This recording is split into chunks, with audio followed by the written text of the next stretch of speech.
Hi guys, welcome to today's lesson. So today we are going to focus on using equations to try and solve real world problems, right? So this is about solving word problems. That's the main thing that we are trying to do. But before that, remember, we always have a leading question that is going to lead our discussion in this particular lesson. So let's have a look at that, and then we'll get into what is it that we're going to focus on and try to do everything that we need to do together. I hope you have your pen and paper to take down all the notes that are necessary, and then always make sure that you also have a glass of water so that you can always refresh now and again. But for now, let's have a look at what we need to do.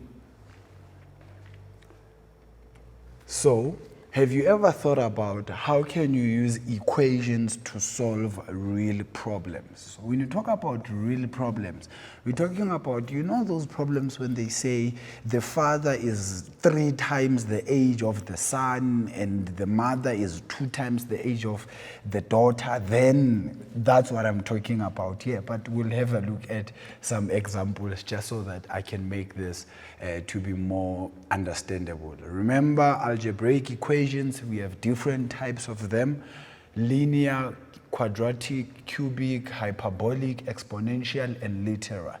But at the moment, we're going to focus on linear and quadratic, and we'll throw in some literal equations there and there. The main thing we are focusing on is actually solving problems. Now, the key words here, as simple as they seem, these are the very big words that we're going to be trying to decipher and try to look at when we're looking at a word problem. Product, quotient, sum, difference. When they say to you the product of the age of the son and the daughter is equals to, then you need to know what do they mean when they say this is a product. When they say the quotient of the age of maybe the father and the son is, then you must know what do they mean when they say quotient. But I do know that you guys are familiar with these terms because we've used them before. Remember, product is multiplication, quotient is division, sum is addition, difference will then be subtraction. So please make sure that you do understand this, because we're going to be using only these terms to go forward most of the time. But other terms as well we'll be throwing in there, but I will highlight all the important things as we're going along. So the strategy for solving word problems, firstly, you need to make sure that you read the question and extract information.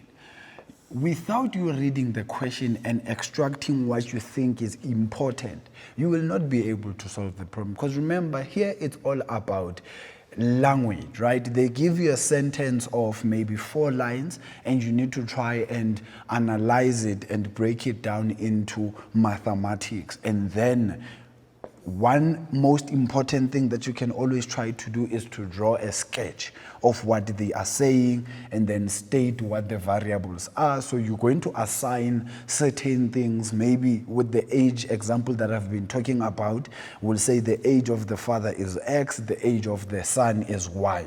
You see, so you allocate variables accordingly. Then lastly, you write the expression for each variable. If I said twice that, it means it's 2x. If I said 2 more, then it's x plus 2. You see, so it's those things that you'll be thinking about as you are trying to solve this. Let's look at a typical example now. This one says the length of one side of a rectangle.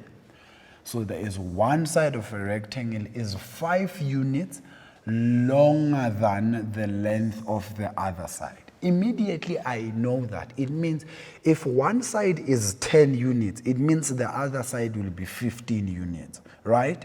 If one side is 100 units, it means the other side will be 105 units, because there's a difference of 5 in between them. The perimeter, which is the most important thing here, is 90 units. Remember, perimeter is the sum of all the lengths of your shape at the time. So the question here is find the length of both sides. So I want to know what is the longest side and what is the shortest side. So firstly, I'm going to call the longest side the shortest side rather x, and I will call the longest side x plus 5. Because they said 1 is x and 1 is 5, more than that. Now remember, perimeter is the sum of all of them, right? So that's what we are going to use to try and solve this question. So I know I will say P is equals to x plus x plus x plus 5 plus x plus 5, right? So there's 4 sides here. It's the x plus 5 twice, and it's the x twice. So that's what we need to add in order to get this 90 units that they gave us to be the perimeter. So this will definitely be 90 there is equal to, then I look at how many x's I have here. There's 1, 2, 3, and 4. So that gives me 4x, and then the 5 plus the 5 will give me plus 10. Then I must solve for my x there so that I know what x is, and then I will substitute it into my diagram. So it means this will firstly be 90 minus 10 is equals to 4x. And then to solve this, I will have 90 minus 10 will be 80 equals to 4x. Then I need to divide both sides by 4, so that will give me 20 is equals to x. But now I need to just write this in standard form, right? So I will say this is x is equals to 20 units. So you don't then introduce centimeters or meters if they did not say anything about those.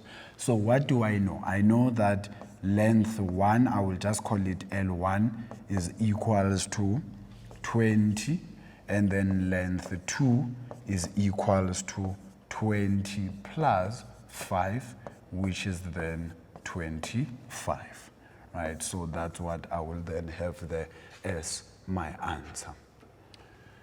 Now, also, if they now say the difference in length between two sides, right?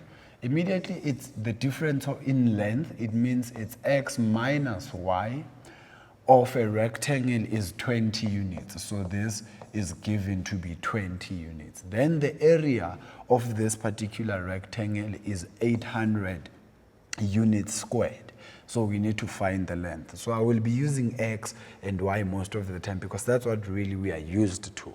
So it means if I have this as x here and that as y there, I know that my x minus the y will be equals to 20, right?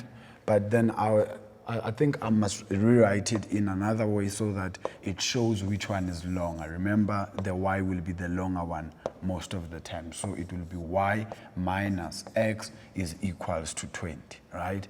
So what do we know about this? If I want to make y the subject of the formula, it will be y is equals to 20 plus x. Why am I doing this? It's because remember, the area of a rectangle is length multiplied by breadth, right? So my length here will be the longest side, which I said was y, right? So y is the 20 plus the x as I've just solved it, and then I still have my x there. So my length will actually be 20 plus x, and my breadth will then be x.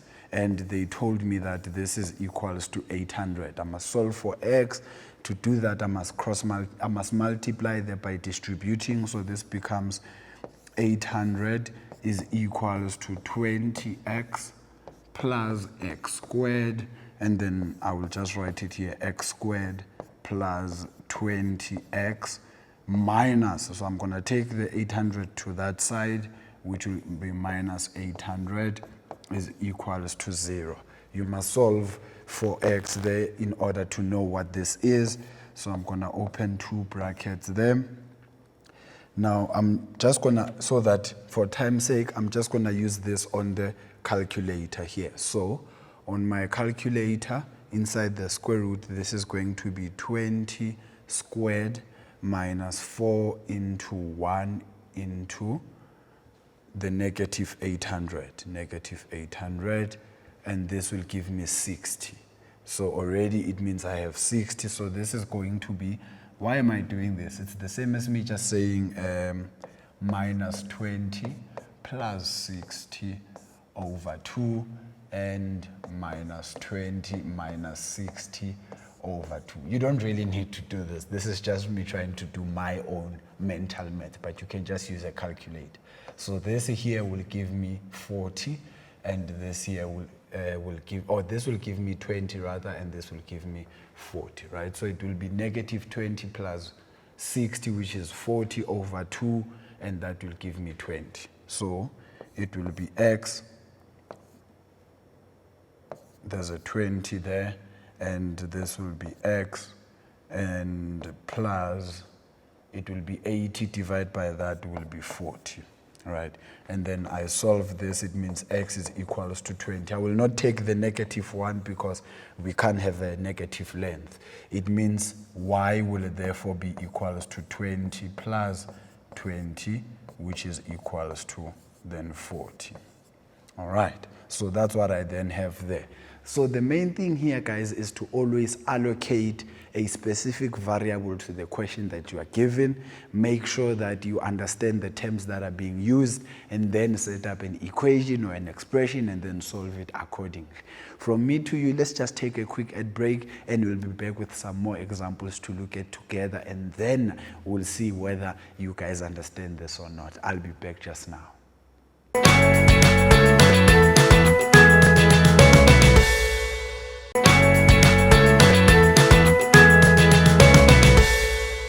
Hi guys, welcome back from the ad break. I hope you guys tried to look at everything that we've done thus far, and you've actually saw some light there on what we've done, right?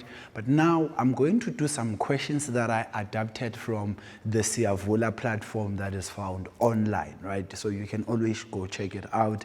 It has very nice questions that you guys can do. Remember, I said you need to consult everything that has mathematics, because at the end of the day, maths is the same throughout. So it's not really about where you get the maths, it's about the maths itself. So these questions are adapted from the Siavula platform, just so that we can see different perspectives of how do they ask these questions. So let's have a look at them.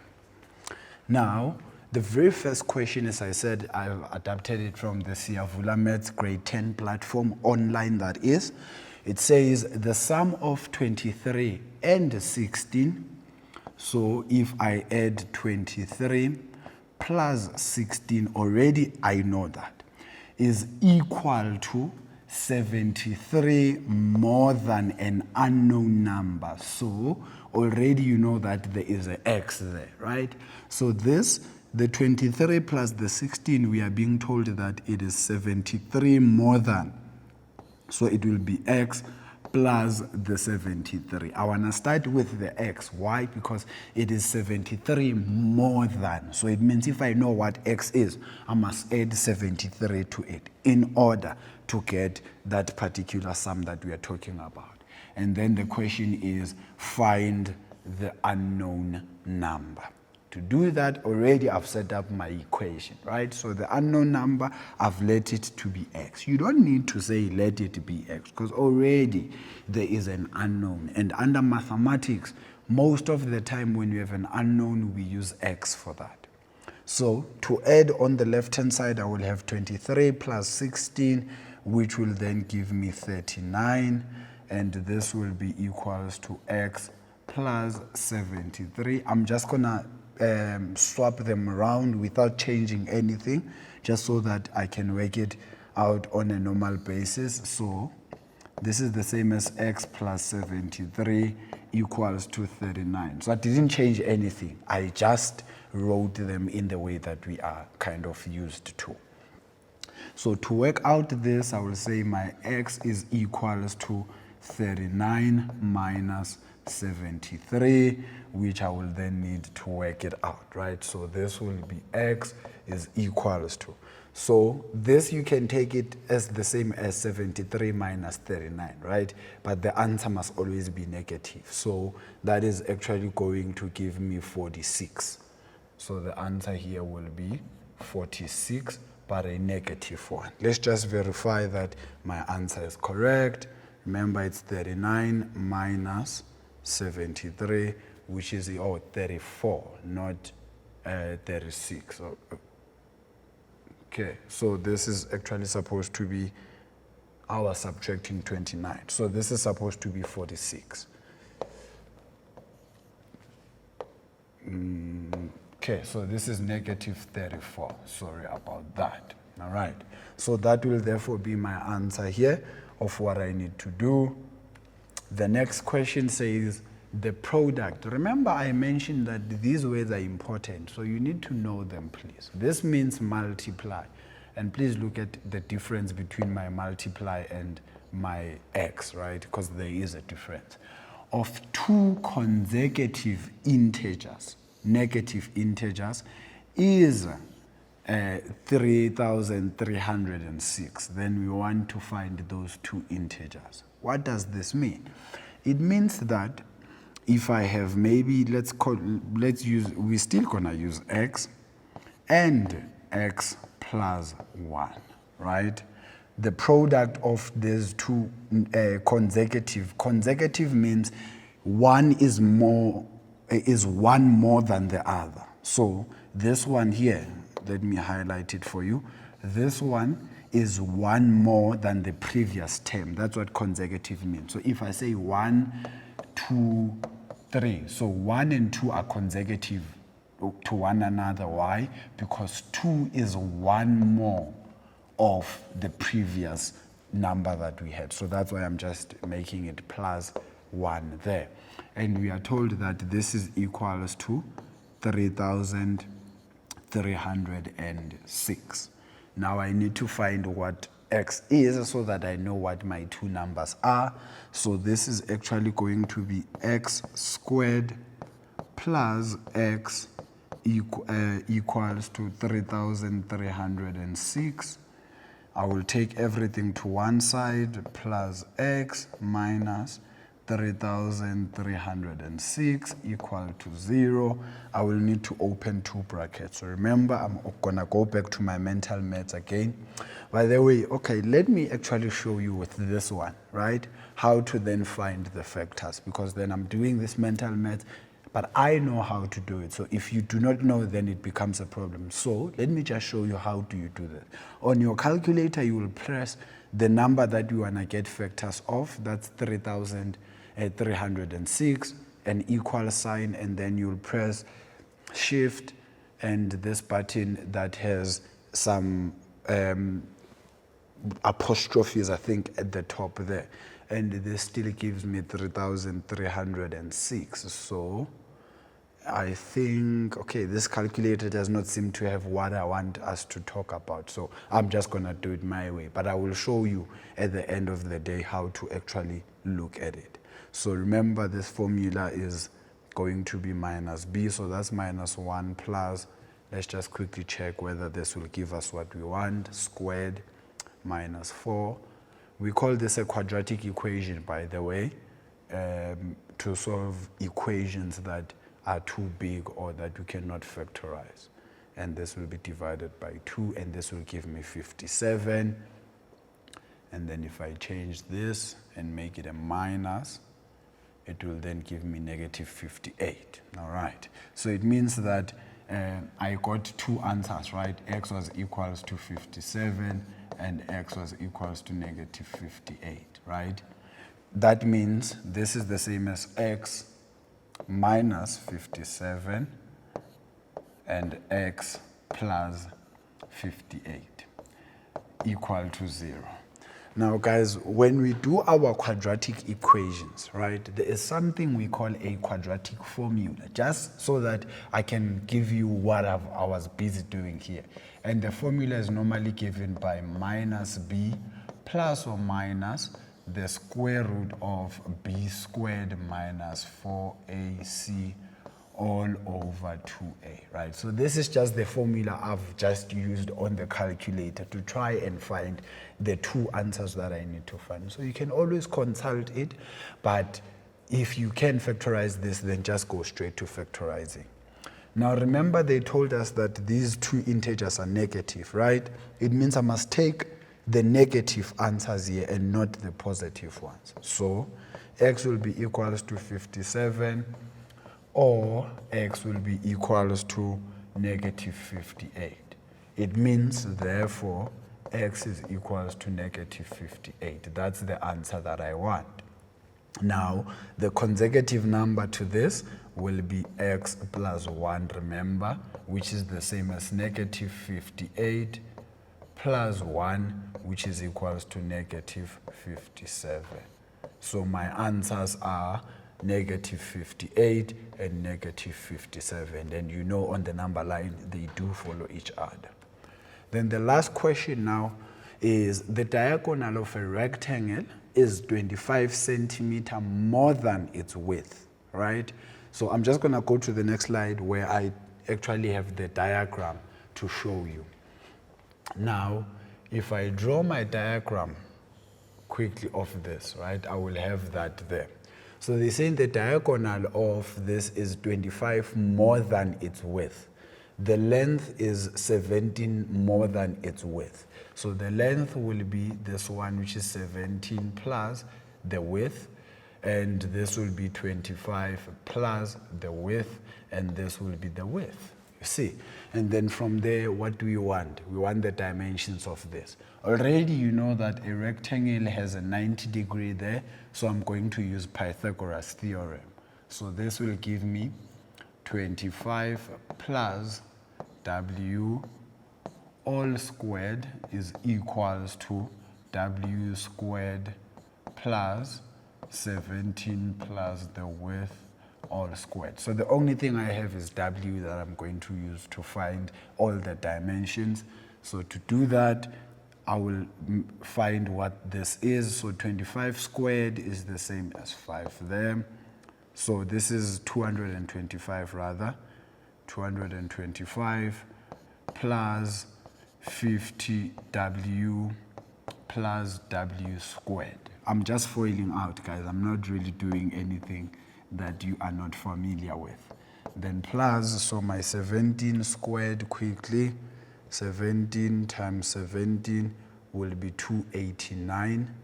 So I think my 25 squared is actually 625, yes. So not 225, this is 50. All right, so this is 625, and now I forgot what the answer for 17 was. Multiplied by 17 was 289. So this was 289 plus 34 w plus w squared. And then you can quickly work out what this is. The w and the w will be 2w squared. You subtract 1. So it means I'm going to have w squared minus w squared minus w squared, and plus the 50w minus 34w plus my 625 minus the 289 equal to 0. Then quickly, just if you want to simplify this, w minus w will be 0, so I'll have a negative w squared. 50 minus 34 will then give me 16, so this will be plus 16w, and then 625 minus 289, this will be 336, right? So plus 336 equal to 0. And then from there, you can then simplify this, right, by finding the factors. Now, I'm just going to leave it here. But before I do that, let me quickly show you. This will be w squared minus 16w minus 336 equal to 0. And then you can then simplify this by opening two brackets, which will then assist you in finding all the dimensions for this particular problem. All right, guys, that's it from me. I hope you've been enjoying and you are still going to enjoy as we come back from the ad break. But for now, I want us to take a quick ad break and I'll be back with some more. Stay tuned.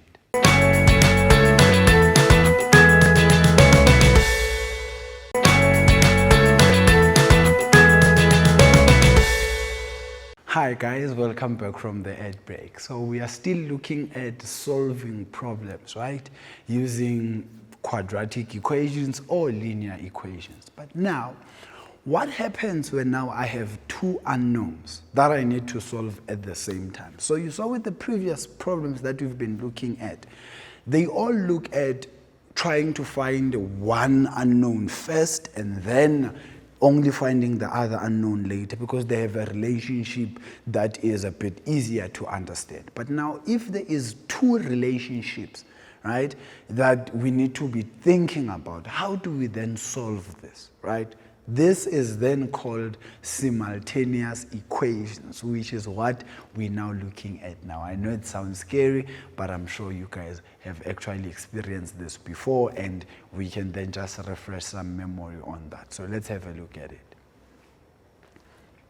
So when you talk about simultaneous equations, this is when you have two equations, that relate two different variables to each other, that you solve these equations simultaneously, so one after the other, right? But what the simultaneous really means is your solving depends on what you do with one variable at that time. Most of the time, we use either the substitution or the elimination method to then solve the equations, right? If both of them are linear most of the time. But if they are not linear and it's a quadratic, I will always say go to the substitution method. The elimination is mainly only when it's a linear equation that you have. But this one will be when it's a quadratic equation, right? Now, with the substitution method, what this simply means, if I have A plus B is equals to 5, right? And I have 3A plus maybe 2, actually let me not use 2B, let me just use B, plus B equals to 8. These are linear equations because the exponents here are all 1. The A has an exponent of 1, B has an exponent of 1, even with the other equation. So I can just use elimination method here, right? So this, I will use the elimination method. With the elimination method, I will say, let's take maybe the first equation, which is the one equal to 5, and subtract the second equation. If I do that, it will be A minus 3A, which is negative 2A. B minus B, it vanishes because it gives me 0. It is equals to 5 minus the 8 will give me negative 3. And then you see, I only have one variable. That's why this is called simultaneous equation. Or if now I have A is equals to B plus 5, and I have maybe A squared plus 3B is equals to 2. You can already see here that I cannot use the elimination method because the elimination method depends on me cancelling one of the variables, either using subtraction or addition. So I will then use the substitution method here. What that means is I will take this equation here, which is the first equation, and substitute it there, meaning wherever there is A, I will then plug in B plus 5. So that will be B plus 5 all squared plus 3B equals to 2. So now you can see I have only one variable. So these are just the two methods that I'm talking about. But substitution, the great thing about it is you can use it even if the equation is a linear equation. But elimination, only when it's a linear. If it's quadratic, you really cannot use elimination. Now, one question again that is adapted from the Siavula platform for grade 10 says that in total, there are 7 vehicles. Now remember, a vehicle can mean a lot of things, right? A motorbike is a vehicle, a bicycle is a vehicle, a car is a vehicle, a bus is a vehicle on the shop floor. Now the salesperson counts that there are a total of 19 wheels on all these vehicles. So on all these vehicles, no matter what the different vehicles are, there's 19 wheels that you're gonna count. Now you need to determine firstly how many motorbikes, remember motorbikes have 2 wheels, and how many tuk-tuks there are. And the tuk-tuks are normally those delivery cars that have 3 wheels, 2 at the back and 1 in front. And then a motorbike has 2 wheels. I'm just giving you an additional statement there. And a tuk-tuk has 3 wheels. So far what do I know? Let's go back. Let's go this side. So the tuk-tuk, I know that has 3, as I just said. Motorbike has 2. So I'm going to let the motorbike to be X, and I'm going to let the tuk-tuk to be Y. So I will quickly just say let X equals to the motorbike, right? And then I will say let the Y be equals to the tuk-tuks.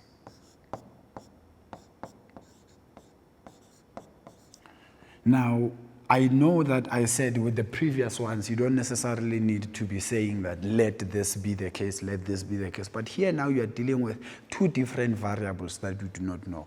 Remember the previous one I was saying the length of this is twice the other length. It means they both X, right? But one must be 2 times that, or one must be 5 plus that. So it is always the same thing. But now here, I'm dealing with 2 different things. So I need to specifically say which one must be X, which one must be Y. And then I can solve from there. So let's have a look at it. Now, what do I know?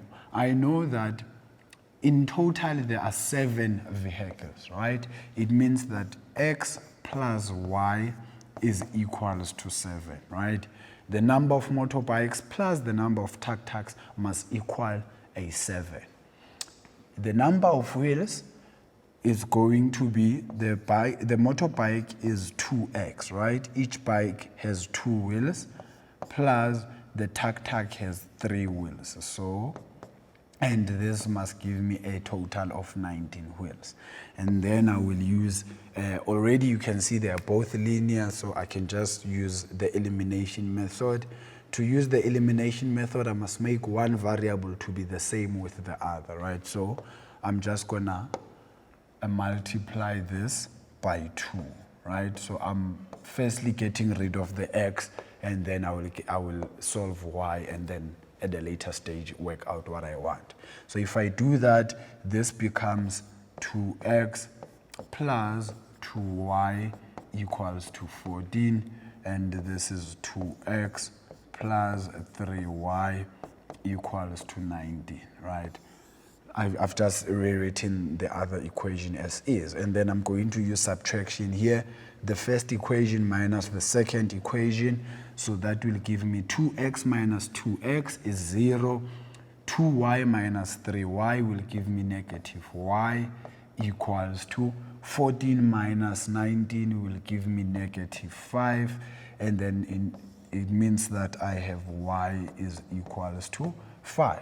What does this mean? It means that I have 5 tuk-tuks, right? So for tuk-tuks, I have 15 wheels. The other one, automatically, you know that it will mean that I have 2 motorbikes. But to do that, you can use this original equation here. So you'll say x plus 5 equals to 7, then x will be equals to 2. Then you will conclude motorbikes are 2, and then the tuk-tuks are 5. In total, they said there is 7 of them, and 2 multiplied by 2 gives me 4 wheels, and 5 multiplied by 3 gives me 15 wheels. In total, they said there is 19 wheels. So that's just an extra thing that I'm just showing you so that you understand how to do this. Firstly, make sure you understand that vehicles does not necessarily mean cars, because I know that most of us, when you think about a vehicle, you think, it's a car or it's a bus. No, a vehicle can even be a bicycle or a tricycle, right? Or a quad bike. It can be anything that has wheels. We call it a vehicle. Now, firstly, you let the one vehicle to be a certain variable, the other one you assign it another variable, and then you set up your equations. I know the total must be 7, so when you add them, it must be 7. I know the number of wheels, it means when I multiply each with the number of wheels, I must get 19. So I do that as well. And then it gives me 2 equations. Then I have a simultaneous equation, which is a very beautiful thing to actually do. Guys, I hope you are enjoying maths. I'm really having so much fun here. But for now, let's take a quick ad break and we'll be back with some more questions to look at.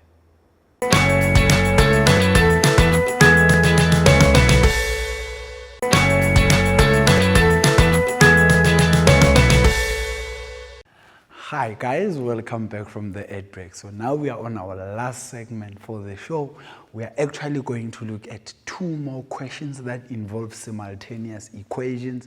I promise you, these ones will look a bit complex, but I'm gonna try by all means to go through them as slow as possible and as easy as possible for you to understand them. So please do pay attention. Whatever that I say and I write, try to also write it down so that you can understand at a later stage when you're referring to your notes, right? But let's look at them. Both the questions are still adapted from the Siyavula platform. So, now this says a group of friends is buying lunch, right? So there's a number of us and we want to buy some lunch.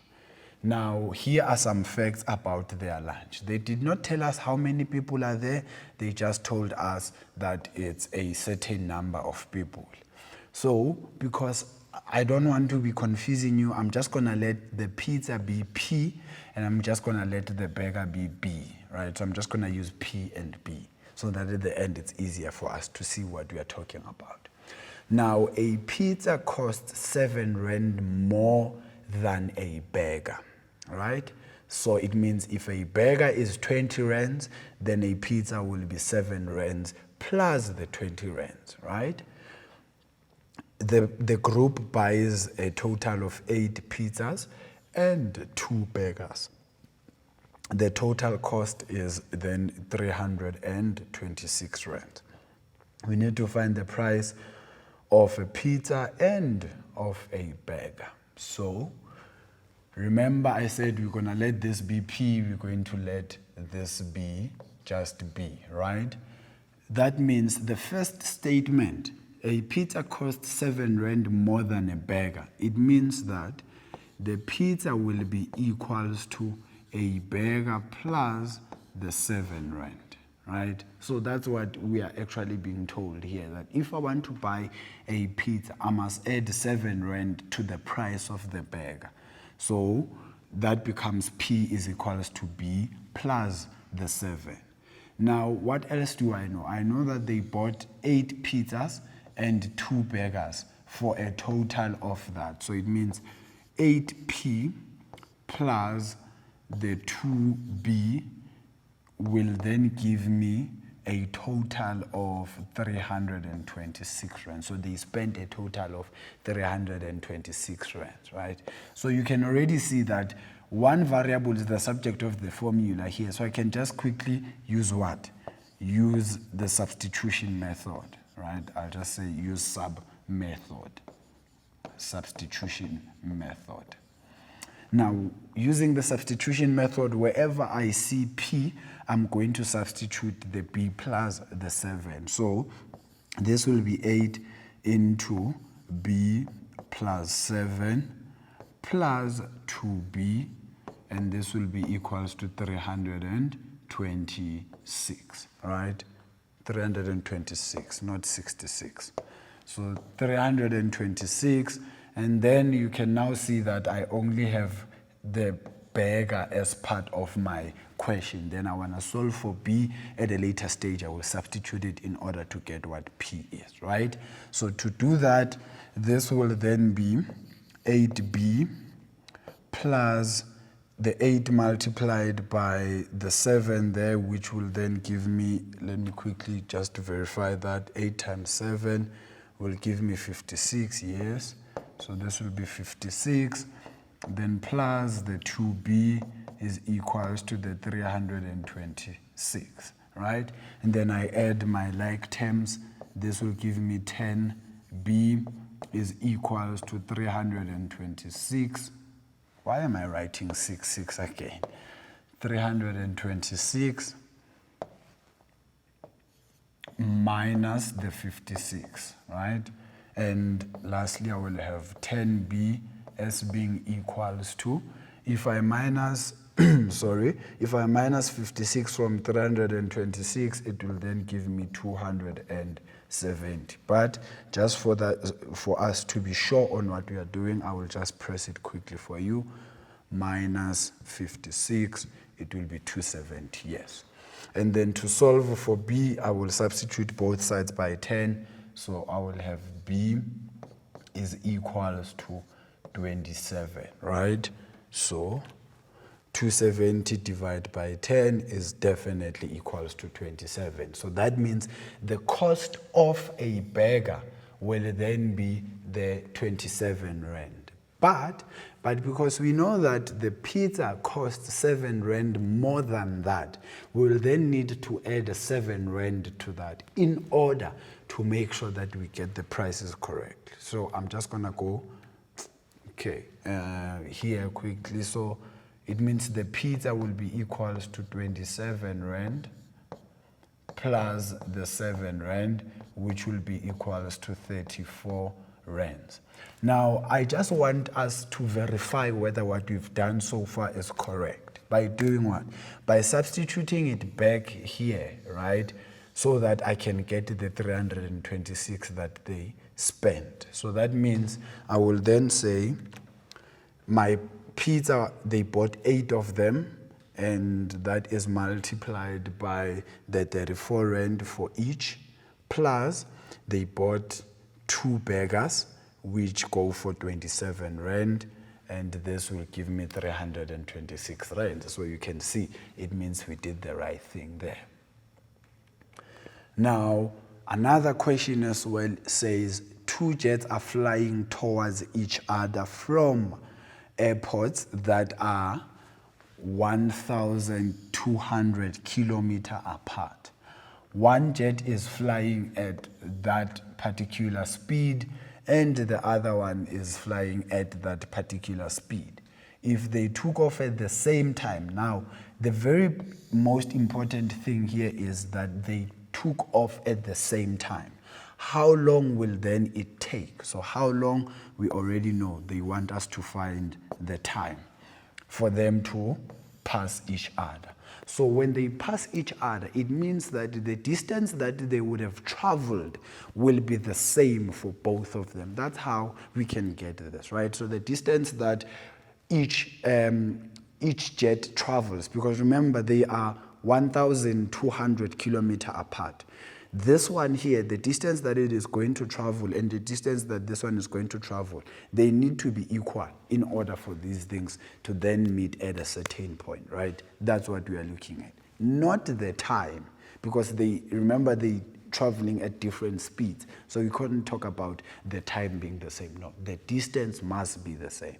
And remember, distance is given by speed multiplied by time. Remember when you did your rate in the earlier grades, this is where we are going to use that. So it means that for jet 1,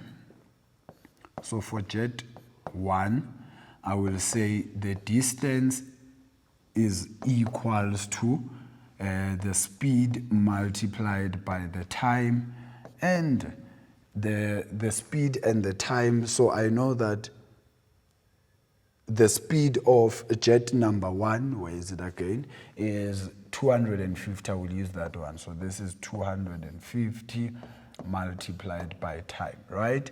And then for jet 2, I will have d is equals to, again, speed multiplied by time. So that becomes 350 multiplied by the time, right?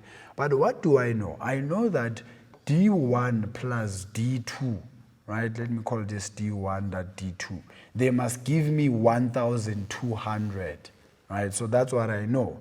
So in simple terms, I will then quickly say d1 is equals to, remember, 250 multiplied by t, and d2 is equals to, where is it? 350 multiplied by t. If I add these two, I must get 1,200. So I will say d1 plus d2 is equals to 1,200. d1 was 250 t plus d2 was 350 t, and this is equals to 1,200. Now, this is just basic algebra, right? I must take out a common factor on one side, which is the left-hand side, and that will be t into 250 plus the 350. By the way, you can just do this also by adding the two numbers, 250 plus 350, which is 600, right? So this will be t into the 600 is equals to 1,200. And then lastly, I will know that my t will be equals to 2, right? Now remember that the speed here was in terms of kilometer per hour. So that means the how long part, although they did not represent it to say what unit must we use, this must then be in hours, because you can't say kilometer per hour but then convert it again and say now it's minutes or it's seconds. No, it will still be hours. So it means my conclusion will then be, therefore t will be equals to 2 hours. This will be the time that it takes for both of them to actually pass each other, right, at a certain distance. Now, guys, to quickly summarize everything that we've looked at thus far, always make sure that you use the given information to write down the equation or the two equations.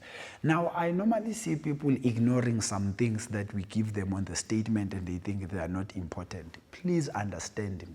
We will never give you a statement that is just useless for you to use. No, everything we write there needs to be used one way or the other. So make sure that you break down everything that is on that statement and make sure you give it either a variable or you make it an expression depending on what it is. So I've been using X and Y, and then I said, okay, now I'm talking about a pizza and a burger, let me just use P and B. So you can also do the same. The other thing is identify the type of equation. Remember, there is linear, right? And there is also quadratic. That's the one that we've been looking at the most. If it's linear, you can always use the elimination method. If it's quadratic, you can use either elimination. You can only use substitution, and then you can then look at it from there. Lastly, simplify the terms and then solve what they want you to solve. So guys, that's it. I hope you really enjoyed this. I know that at times word problems are a bit of a difficult thing to do because of all these things that they throw in there, but I promise you, as soon as you use a statement, just scratch it out so that it's not a lot and you know that I've used this. You go to the next statement, you use it, you scratch it out, and then you can work out what you want to do. Guys, I hope you had so much fun, because I also did have fun doing this, and you saw you always need to go back to your calculator just to verify your answers. From me to you, the maths doctor, remember, mathematics is food for the soul. If you do it right, it will nourish your body. Until next time.